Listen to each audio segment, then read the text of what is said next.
देखिए, Donald Trump की जो बातें वो थोड़ी कंफ्यूजिंग है, लेकिन ईरान किसी कंफ्यूजन में नजर नहीं आ रहा है और उसका सीधा कहना है कि अगर ट्रंप ने हमला किया तो इसका परिणाम क्या होगा। तस्वीरें ईरान की तरफ से वायरल की जा रही हैं, आप खुद देखिए।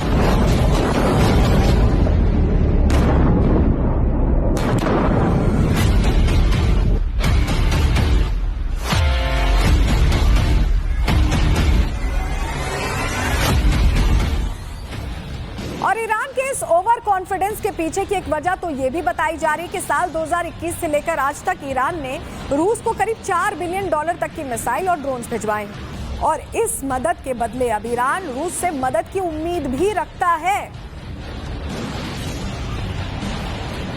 तो अब ईरान को लग रहा है कि जब इतने असलहे बारूद दे दिए हैं रूस को, तो क्या पता रूस अब मदद के लिए साथ खड़ा हो।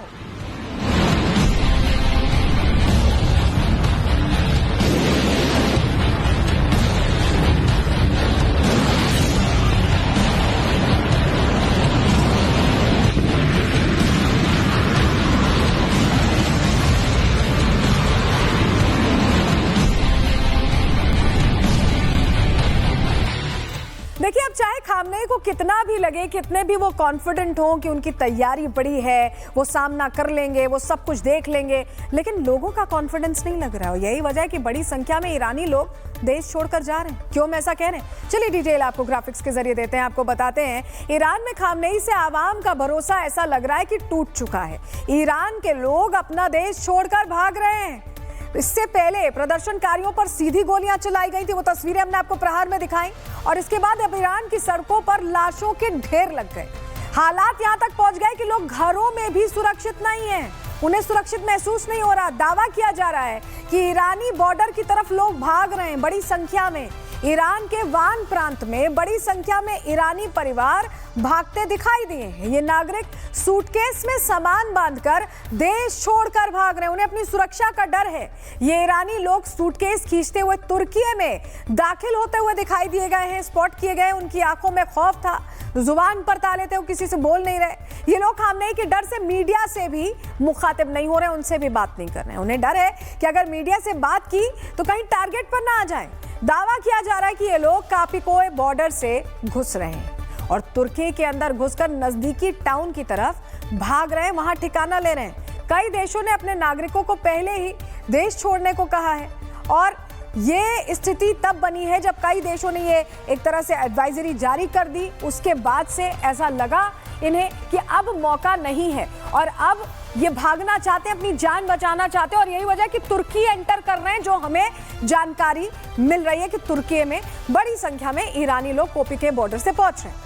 अब ईरानी देश छोड़कर भाग रहे हैं क्योंकि उन्हें एहसास हो चुका है कि जंग हुई तो भीषण होगी और इस बार डोनाल्ड ट्रंप की सनक का नुकसान पूरी दुनिया को हो सकता है, क्योंकि ईरान से जंग को लेकर डोनाल्ड ट्रंप ने एक बार फिर से B-21 बॉम्बर्स को मैदान में उतार दिया है। मतलब जल्दी ये B-21 बॉम्बर्स ईरान के आसमान में नजर आ सकते हैं। आपको उसकी भी तस्वीर हम दिखा रहे हैं।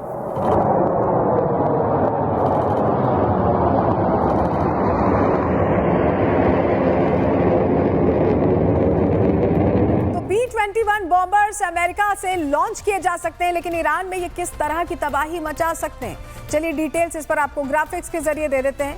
देखिए, B-21 रेडर को ट्रंप का कालदूत माना जाता है और उसी तरह का ये हथियार है। ये 21वीं सदी का सबसे एडवांस्ड स्टेल्थ बॉम्बर है। दुनिया की सबसे मजबूत सुरक्षा व्यवस्था भेदने में ये माहिर है, एक्सपर्ट है। डिजिटल बॉम्बर भी इसे कहा जाता है। असली ताकत इसकी सॉफ्टवेयर्स में है। ईरान पर हमला होने पर बिना पकड़े सीमा में ये घुस सकता है, सीधे मिलिट्री कमांड सेंटर्स पर ये बमबारी कर सकता है, इसकी क्षमता है। 2025 में अमेरिका ने पुराने B-2 बॉम्बर से ईरान पर अटैक किया। अब कहा जा रहा है कि ये जो B-2 विमानों ने ईरान की जो रणनीतिक ठिकाने थे उन्हें तबाह कर दिया था। अब B-21 की खासियत भी जान लीजिए। ऑप्शनली मैन्ड है, ऑप्शनली यानी अनमैन्ड भी हो सकता है। AI से दूर से कंट्रोल संभव है, तो यानी आप समझिए कि तैयारी बड़े पैमाने पर। और ये बॉम्बिंग के अलावा जासूसी भी कर सकता है, इंटेलिजेंस इनपुट भी दे सकता है। इसे अमेरिका का डेटा हब मशीन भी कहा जाता है। एक विमान की अनुमानित लागत पता है आपको कितनी है? करीब 6,300 करोड़ रुपए। इतना अहम है और इसका इस्तेमाल हो सकता है। और ऐसी बड़ी खबर आ रही है, उसका रुख करें, जहां आपको बताएं कि ईरान के निर्वाचन का बड़ा बयान आ गया है। सत्ता बदलते ही इजराइल को मान्यता देंगे, ये बहुत बड़ी खबर है। ईरान के जो क्राउन प्रिंस है वो कह रहे हैं कि इजराइल को मान्यता दे देंगे, जो जानी दुश्मन है ईरान का भी, खामनेई के लिए। अमेरिका के साथ संबंधों को फिर से नई पहचान देंगे, ये भी पहलवी कह रहे हैं। ईरान को इस्लामिक राष्ट्र से मुक्ति दिलाएंगे, ईरान को एक आजाद और शांति पसंद देश बनाएंगे। पहलवी बहुत बड़ी बड़ी बातें कर रहे हैं, जो शायद वहां के लोग चाहते हैं, कुछ उसी तरह की जुबान बोल रहे हैं। तो देखिए, अब रेजा पहलवी तो ईरान की सत्ता में काबिज होना चाहते हैं और इसीलिए वो ट्रंप से लगातार मदद भी मांग रहे हैं। लेकिन इन सब के बीच जंग से पहले अमेरिका और ईरान कहां फोन मिला रहे हैं, वो तस्वीर भी आपको दिखाते हैं। वो तस्वीर भी जरूरी है। जब अमेरिका से लेकर ईरान तक हलचल है, तो ऐसे में खबर है कि बीते 48 घंटे के अंदर जयशंकर को 2 फोन कॉल आ चुके हैं। हमारे विदेश मंत्री, ये युद्ध से पहले की डिप्लोमेसी मान सकते हैं आप। 2 कॉल्स आ चुकी हैं एस जयशंकर को। तो हमारे विदेश मंत्री को कॉल आ रही है युद्ध से पहले। क्या इंडिया से मदद मांगी जा रही है या इंडिया को जानकारी देना जरूरी है, इसलिए जानकारी दी जा रही है? आपके मन में भी ये सवाल होगा,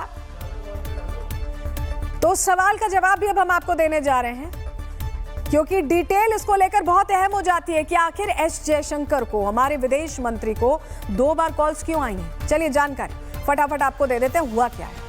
पिछले 2 घंटों में एस जयशंकर के फोन की घंटी 2 बार बज चुकी है और ये दोनों फोन कॉल्स दुनिया के 2 सबसे बड़े दुश्मनों के खेमे से हैं। पहले अमेरिकी विदेश मंत्री मार्को रूबियो ने बात की एस जयशंकर से।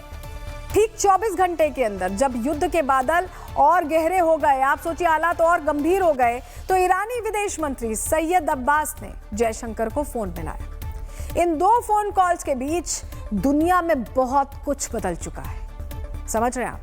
भारत ने अपनी एडवाइजरी बदली, कतर से अमेरिकी सैनिक हटे और ईरान ने अपने पड़ोसियों को खुली धमकी दे दी। मंगलवार शाम अमेरिकी विदेश मंत्री मार्को रूबियो ने फोन किया और एस जयशंकर से बात की, लेकिन ये रूटीन कॉल नहीं थी। ये आप मानिए, अमेरिका जब किसी देश पर बड़े हमले की तैयारी करता है तो वो अपने स्ट्रैटेजिक पार्टनर्स को पहले ही लूप में ले लेता है, यानी उनके पास खुफिया जानकारी दे देता है। रूबियो के फोन के बाद बुधवार दोपहर एक बड़ी एडवाइजरी भी जारी की गई। विदेश मंत्रालय ने कहा कि जो भारतीय नागरिक हैं वो तुरंत ईरान छोड़ दें और ये समझिए, ये इस बात का सबसे बड़ा संकेत है कि भारत को इनपुट मिल चुका है। ईरान में हालात अगले कुछ घंटों या दिनों में बेहद खराब होने वाले हैं, भारत को यह जानकारी है। खतरे को समझते हुए ईरानी विदेश मंत्री सैयद अब्बास ने भारत को कॉल किया, जयशंकर विदेश मंत्री को कॉल की। आधिकारिक तौर पर इसे द्विपक्षीय बातचीत कहा जा रहा है। जानकारों का कहना है कि ईरान भारत से कूटनीतिक मदद मांग रहा है, क्योंकि अमेरिका से जिस तरह की अभी तंग सिचुएशन बनी हुई है, इस तरह का एक कहें कि टेंस माहौल बना हुआ है, तो उसमें ऐसा लगता है कि ईरान को लग रहा है कि शायद भारत कुछ मदद कर पाए। लेकिन ये 2 फोन कॉल्स बहुत अहम है, दुनिया में बहुत कुछ बदलने वाला, और शायद भारत ये सब कुछ पहले से जानता है। ये हम इसलिए कह रहे हैं क्योंकि हमने आपको डिटेल दी। और सिर्फ ईरान या अमेरिका ही मदद नहीं मांग रहे हैं, बल्कि दुनिया के वो देश जो शांति चाहते हैं वो भी भारत की ओर ही उम्मीदों से देख रहे हैं। क्योंकि जब पश्चिमी और मिडिल ईस्ट के देशों ने दुनिया को जंग में झोंका है, तो वहीं भारत ने दुनिया को बुद्ध का संदेश दिया है, शांति का संदेश दिया है। ये तस्वीरें देखिए, जहां पश्चिमी देश और मिडिल ईस्ट हथियारों को धार दे रहे हैं, तो वहीं प्रधानमंत्री नरेंद्र मोदी पशुओं को भी प्रेम दे रहे हैं, गौ माता को प्रेम दे रहे हैं।